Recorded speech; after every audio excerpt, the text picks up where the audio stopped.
اللهم اغفر الموتانا، اللهم اغفر لموتانا، اللهم اغفر لموتانا يا رب العالمين. اللهم اغفر لموتانا يا رب العالمين. اللهم اشف علماءنا، اللهم اشف علماءنا يا رب العالمين. akkasi qajeelanya rabbi isin haa milkeessu, isin haa bareechu, galma guddoon illee rabbi isin haa kahatu. Ulamaa'ii keessanya dhukkubsataa jiranu, ka dhukkubaa jiranu, ka sababa isaanii dheengaddallee hedduu du'aayin kadhatamaa fi ture, kaan bira dhaabbataa ture. Ustaada keenya, baabaa keenya, wallaahi nama dachiin isaaniin bareeddu rabbi nu haa fayyisu. Aafiyaa isaanii kaamila taatetti rabbi nu haa deebisu. Yaa Rabbi ya Allah, yaa Rabbi ya Allah, yaa Rabbi ya Allah. Bakka isaan qabamanii waan isaan qabamanii ni jirutti rabbi furmaata itti nu haa kaa'u. Bakka isaan dhibamanii jiranutti rabbi furmaata itti nu haa kaa'u. Isin immoo namni yaada fudhattanii dhuftan, namni du'aayin fudha jettanii dhuftanii as keessa seenta. Rabbiin tiyya wali qabe tokko keetiin rabbi si haa badhaasu. Badhaasa isaa keessa rahmaaniin tiyya tokko keetiin si haa badhaasu. Ka quraana barbaaddu, ka ilmii barbaaddu, ka abbaa manaa barbaaddu, ka haadha manaa barbaaddu hundasaa wali qabe rabbi sitti haa kennu. Ka ijaarrachuu barbaaddu, ka ijaarrattee lafaa hin qabne, ka lafa hin qabne, ka akka hin qabne, ka bakka hin qabne tokko keetiin rabbi bakka sitti haa godhu. Haajaa kee dhokataa mul'ataa isa rabbi si haa baasu. Ka ummaan keessa jalaa dhukkubu, ka abbaan keessa jalaa dhukkubu, ka maatiin keessa jalaa dhukkubu, ka akkasuma immoo ofii dhukkubsataa mana madaamii keessa jirtu, ka aadaa mana madaamii keessa jirtu. Rabbiin furmaata ajaa'ibaa isa rabbi si haa buusu. Akka kana isiniin jedha. Allahumma rabbana aatinaa fi dunya hasana wa fil aakhirati hasana wa qina عذاب النار. وبالله التوفيق والسلام عليكم ورحمة الله وبركاته. عفوا وصفوا. وعليكم السلام ورحمة الله. لازم بيت ربين حاجة كذا كل ربين سني حباسو يا دام مراد كذا ربين هاجوتو أول فيا ربين فيا كين وهاجوتو يا رب يا الله حاجة كين تكو يا رب نباس ولتكابا مكين ولتكابا خيري يا رب نتايس كان اللي الدنيا رتي ملكاني أكرالا ملكان ربين نو حاتيسو akkanuma nama walitti qabamee borullee qabbana arshii dhaabbatu rabbiin nu haa taasisu. Fitinaa addunyaa akiraa rabbiin na jaanu haa baasu. Yaa Rabbi yaa Allah haajaa keenya tokko yaa Rabbi waan nu beenu yaa Rabbi nu baasi. Haajaa keenya tokko isa dhokataata mul'ataa rabbiin nuuf haa baasu. Nama qalbiin nu kubsate kan jismiin nu kubsate kan keessoon nu kubsate kan irra keessii nu kubsate rabbiin na jaanu haa baasu. Qaama keenya tokko rabbiin nu haa fayyisu. nama qarachuu nama qaraa'uudhaaf fedhu yaa Rabbi yaa Allah yaa Rabbi faamii isaa yaa Rabbi nuu kenni. Yaa Rabbi yaa Allah nama shabaqaan itti jabaatu nama dalagaan itti jabaatu yaa Rabbi yaa Allah nu lallaaffisi. Amirii yaa Rabbi yaa Allah kan dhukkubaa kan yaa Rabbi yaa Allah yaa Rabbi nu baasi. Amirii dhukkubaa yaa Rabbi najaa nu baasi yaa Rabbi yaa Allah amirii dalagaa yaa Rabbi najaa nu baasi. Haajaa keenya tokko yaa Rabbi nu baasi. Yaa Rabbi yaada muraada keenya nu guuti. Yaa Rabbi yaa Allah nama qananii biyya ofiitti deebi'u yaa Rabbi nu taasisi. Nama yaa Rabbi yaa Allah baratee ilmiidhaan deebi'u yaa Rabbi nama qabeenyaan deebi'u yaa Rabbi nu taasisi. Yaada keenya muraada keenya yaa Rabbi nu guuti. Yaa Rabbi yaa Allah haajaa keenya tokko yaa Rabbi nu baasi. Yaa Rabbi nama akkuma kanaa yaa Rabbi yaa Allah bor jannata seenu yaa Rabbi nu taasisi. Walitti qabama khayri yaa Rabbi nu taasisi. Balaa halkanii balaa guyyaa yaa Rabbi najaan baasi. Balaa deemanitti raqan kan deemee namatti dhufu yaa Rabbi najaan baasi. Fitinaa halkanii guyyaa yaa Rabbi najaan baasi. Yaaddoo halkanii guyyaa yaa Rabbi najaan baasi. Qananii malee yaa Rabbi yaa Allah yaaddoo yaa Rabbi najaan baasi. Yaa Rabbi balaa dhukkubaatiin nu qabin. Yaa Rabbi yaa Allah balaa roobaatiin balaa caamsaatiin balaa qilleensaatiin yaa Rabbi nu qabin. Yaa Rabbi yaaddoo keessaa yaa Rabbi yaa Allah qalbii keenya irra haa godhi. Yaa Rabbi yaa Rabbi amrii jajjabaatu kulli yaa Rabbi nu laaffisi. Amrii dhukkubaa yaa Rabbi nu laaffisi. Yaa Rabbi yaa Rabbi yaada muraada keenya nu guuti. Yaa Rabbi yaada muraada keenya nu guuti. Nama haadha hojii khayrii hojjetee boodallee itti milkaa'u yaa Rabbi nu taasisi.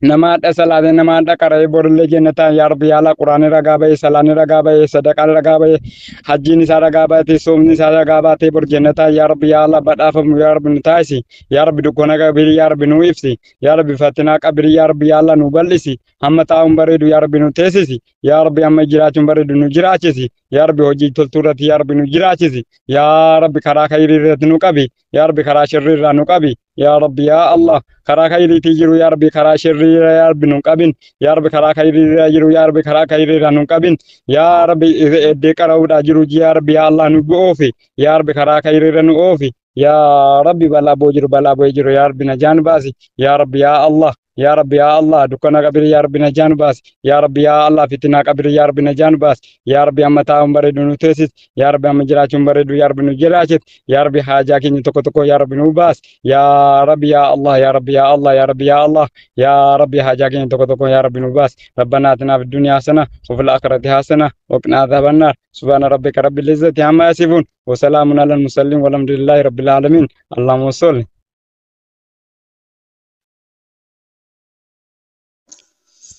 وسلم على سيدنا محمد وعلى آله وأصحابه أجمعين ما شاء الله. يا خالد نبدأ نفرد قلته مسين جنة ما شاء الله. بسم الله الرحمن الرحيم الحمد لله رب العالمين ثم الصلاة والسلام على المبعوث رحمة للعالمين وعلى آله وأصحابه أجمعين. أما بعد فيا قوم سلام الله عليكم ورحمته وبركاته. هواسا خينيا هواسا خبجما هواسا إسلام ما بريدو رب فايا إسني قد إسني الركاي هواسا رب العالمين أنجر بريدو إسني باسي لما الدنيا رتاي دين الإسلام يقدم ربي سنقده هواسا جرى صحابتها بافم ربي سني باس هواسا جرى سلف الصالح أما درا دبرسن akka isin irra deemtanii hojjettanuuf rabbii gahee fi hiree keessan isinii godhe carraa kana argachuu warri gammaddan sadarkaa kana argachuu warri gammaddan ganamaa fi galgallii teessoon isaa halqaa islaamaa mana barnoota diinal islaam ta'uu namni gammaddan bakkuma teessan walhamdulillah jedha la in shakartum la azidannakum wa la in kafartum inna adhabi la shadid. Allah subhanahu wa ta'ala badhaasaan isinii kenne kanarratti alhamdulillah yoo jettan la in shakartum jedhaan yoo alhamdulillah jettan la azidannakum kennaa biraan isinii kennaaya. Ma'anaan ayata kana ni'maa nama bira jiru irratti namni yoo alhamdulillah jedhee ni'maa biraan isaa dabala jechuudha. Kennaa isa biru jiru irratti yoo alhamdulillah jedhee kennaa biraa rabbi gubbaadhaan isaa kenna. Alhamdulillahi rabbil alamin jechi alhamdulillahi rabbil alamin jedhu kuni ni'maalee amma dura ilma namaa bira jirtu kana namaa turseeti ni'maalee biraa kennaalee biraa akka namni argatuuf sababa namaa ta'a jedhan ulamaa yeroo irraa haasawan. Izan alhamdulillahi rabbil alamin jechuun jecha jabduudha. Jecha itti rabbi shakkaranu jecha ittiin rabbi irratti faaruu dhangalaasan keessaa isa takka. Wala in kafartum inna adhaabi la shadiid achi booda immoo deebise wala in kafartum jedhe yoo diddanii immoo kafartan ni'maadhuma isinii kenne kana ganamuma dhuftanii mana barumsaa diinal islaam kana keessa taa'u kana waa itti lakkaa'u yoo diddan jechuu hiikaan isaa inna adhaabi la shadiid qixaanni kiyya jabaadha.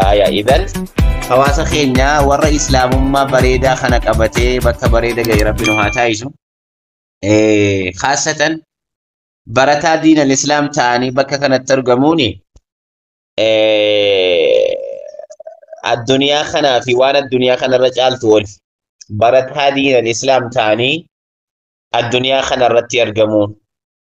يقول النبي عليه الصلاة والسلام إرجال ربي كيجان من سلك طريقا يلتمس فيه علما سهل الله له طريقا إلى الجنة. جباب متي دين الإسلام بتنكر جنتات حواسني أما بكا كان جلا كان قوتيتا أكون با كان قوتيتا أكون مركز قدم أكون إسلام ما قدم أكوني karaa inni irra jiruu fi daandiin inni irra jiru daandii jannataa irra akka jiruuf quba qabaachuudha qaba. Man salaka xariiqaa namni karaa takka seen yaltamisu fi ilmaa jedha laal kuno barnoota diin al-islaam barbaaduudha jecha mangadaa tokkorra namni ka'ee ka bu'u ta'e sahala Allahu lahu xariiqa ila aljanna. Gabaabumatti rabbi karaa jannataa isa laaffisaa jedha.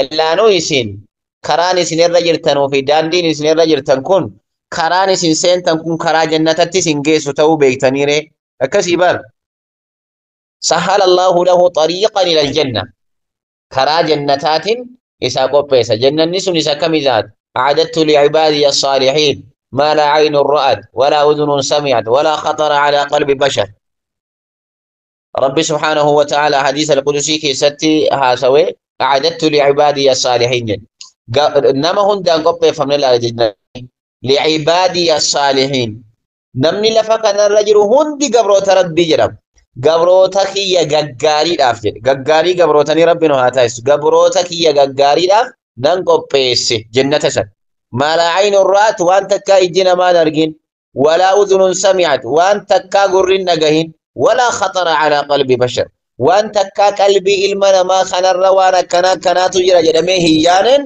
gabroota kiyya gaggaariidhaaf qopheesse jannata akkanaa nama islaamummaa baratu nama karaa diinan islaam barnoota isaa keessa seeneef jannata kanaatu qopheeffamee lafa kaa'amee jira. Egaa jannata kana seenuudhaaf hundi namaa qophaa'uu qaba.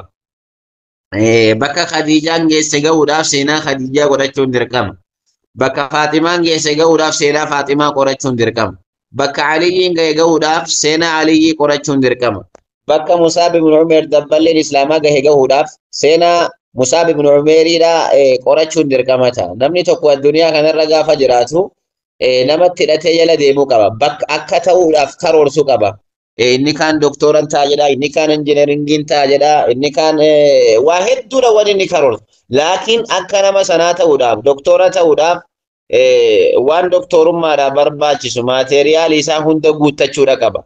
Karaa ittiin doktorummaatti ga'an kana qoratee irra gahuudha qaba. Diinal Islaam keessatti seenaa bareeda hojjechuudhaaf qorannoo babbareeda geggeessee qorannoo babbareeda qoratee waan diinal Islaam kana keessatti mataa ol qabachiisu hojjetee bakka gabroota nama duraanii gahan gahuudhaaf murteessaadha jechuudha. Walumaa galatti inshaallahu ta'ala saatiinis dhumatee jira isinitti hin dheeressu. Sheeka keenya imala deeman rabbi nagaadhaan nu haa galchu. Sheeka isaan fuudhanii deemanis nama fayyaadhaan gammachuudhaan galu rabbi nu haa taasisu. Shenaasirii akka abbaatti hawaasa asirraa tajaajilaa lafarra tajaajilaa dhukkubsataa faana fiigaatii islaamummaa kallattii garaagaraatiin geggeessaa jiranii imala isaanii imala milkii imala gammachuu imala keessatti sheenni isaan geessanillee fayyanii nu hundi qalbii fayyinu rabbi nu haa taasisu. Egaa xiqqooni ulfaataa haalli itti jiramuu fi akkasuma haalli opereeshina sheekaa waan ulfaatuuf du'aa'ii keessaniin biran dagatinaa inshaallah. Wanni